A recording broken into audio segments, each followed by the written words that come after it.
She hadn't taken a step in 3 years, not one. The doctors used words like irreversible, congenital, neurological damage, and long-term paralysis, words that fell from their mouths as easily as coins from a billionaire's pocket, polished and cold and final. In the private hospital room that smelled of antiseptic and quiet defeat, machines hummed softly while men in white coats with gold-plated name badges spoke in low, careful voices to Amelia Rhodes, a woman who had already cried every tear she thought she possessed. Her daughter Lily lay on the bed, small for her age, legs thin and unmoving, beneath a soft blanket decorated with faded cartoon stars. Lily's eyes were bright, far too bright for a child who had learned, before learning to run, that her body would not obey her.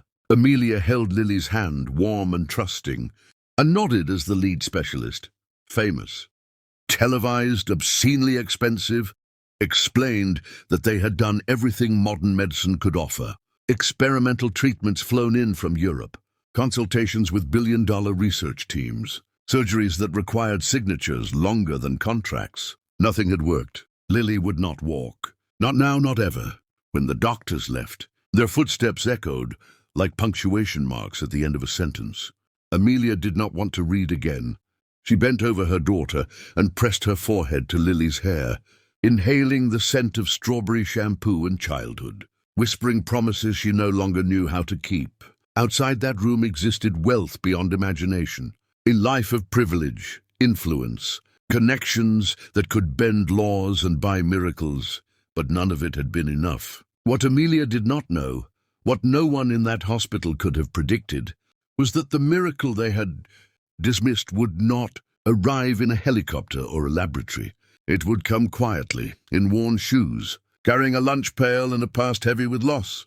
His name was Daniel Carter, and he was a single father who cleaned floors at night and fixed broken things because he had learned the hard way that giving up was a luxury he could not afford. Daniel first saw Lily in the hospital's long rehabilitation corridor, where sunlight filtered through tall windows and painted soft rectangles on the floor. He was pushing a cleaning cart, humming an old song his daughter used to like before life unraveled, when he noticed the little girl struggling to lift a fallen crayon with her foot, laughing at herself as it rolled away again and again. Her wheelchair was parked beside her, unused, as if she were challenging it, daring it to claim her. Daniel stopped without realizing it. There was something about the way she laughed, not bitter, not broken, just determined, that reminded him of his own past, of the days after his wife died and the world expected him to crumble quietly. He watched as Lily tried once more, failed, then looked up and caught his gaze. Instead of embarrassment, she smiled, wide and fearless. He smiled back. Before he could stop himself, her mother appeared moments later, apology already on her lips, explaining Lily's condition as if Daniel were another doctor who needed reassurance. Daniel listened, nodding, but his eyes stayed on Lily. When Amelia finished, he surprised them both by asking Lily what game she was playing. Lily told him she was pretending her legs were asleep, but would wake up if she asked them nicely enough. Daniel laughed, a sound that startled him with its own warmth, and told her that legs could be stubborn, but they sometimes listened to people who were even more stubborn. Amelia watched this exchange with guarded curiosity. People usually looked at Lily with pity, or worse, avoidance. This man looked at her as if she were simply a child in the middle of a game. When Daniel was called away by his supervisor, Lily waved enthusiastically, and Daniel felt something shift inside him, a quiet pull he didn't yet understand. Over the next weeks, Daniel began adjusting his cleaning route without realizing it, timing his breaks to pass through the rehab corridor when Lily was there. He never crossed any lines. He never offered advice. He simply talked. About silly things. About how his daughter once believed broccoli gave you superpowers. About how fear was loud but not always right. Lily listened with rapt attention, and Amelia, sitting nearby, found herself listening too. There was something grounding about Daniel. He did not speak like someone who believed he could fix the world. He spoke like someone who had been broken by it and learned how to stand anyway. One evening, When the corridor was nearly empty and the sky outside had turned a bruised purple, Daniel watched Lily attempt a therapist-recommended exercise, frustration building as her legs refused to respond. Tears pooled in her eyes, and Amelia moved forward, ready to intervene. But Daniel gently raised a hand, not to stop her, but to ask permission.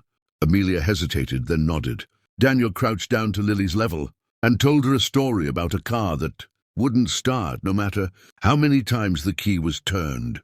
He explained how yelling at it didn't help, how giving up didn't help either, but how sometimes sitting quietly, listening to what was wrong, made all the difference. Lily sniffed, wiped her eyes, and asked what the car needed. Daniel said it needed patience, and someone who believed it could still run.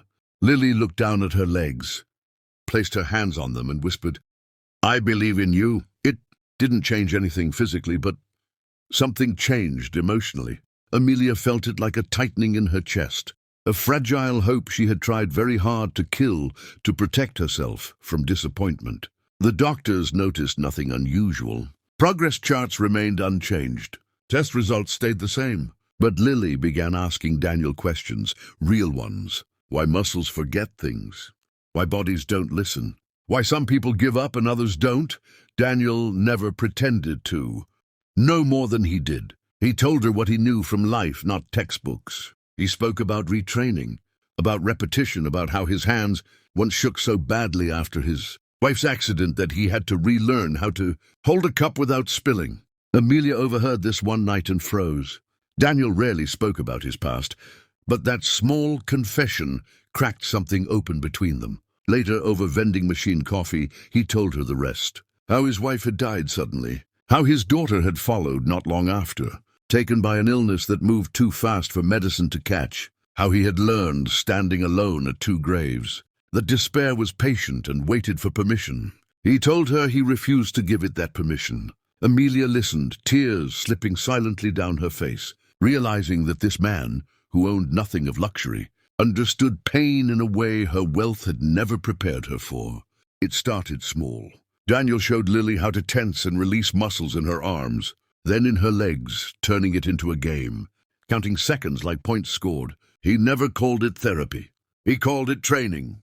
Amelia asked the doctors if it was okay, careful not to mention Daniel's involvement directly.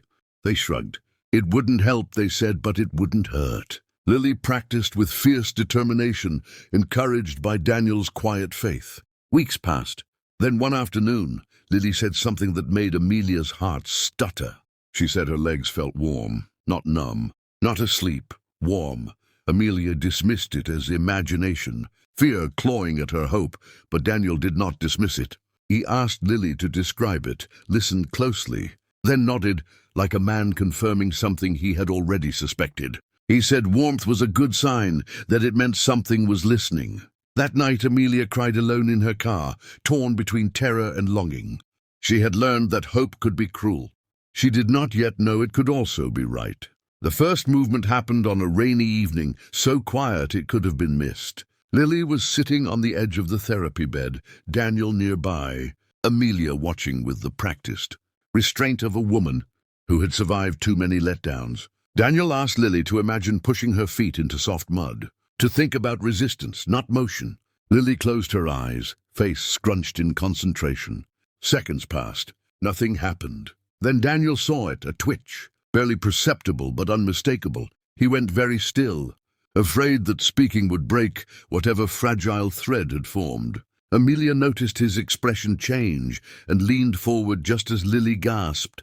"Mom," Lily whispered, voice trembling. "My toe moved." The room felt suddenly too small, too full. Amelia dropped to her knees, hands shaking as she stared at her daughter's foot. Another twitch followed, then another. It was not walking. It was not even standing, but it was movement. Real, undeniable movement. Amelia covered her mouth as a sound escaped her that was half sob, half prayer. Daniel exhaled slowly, eyes burning, knowing this was only the beginning and that the world would soon demand explanations he did not care to give. For now, there was only this moment. A child who had been told never, a mother who had been told to accept it, and a single father who had done nothing. Extraordinary, except refused to believe that impossible meant finished.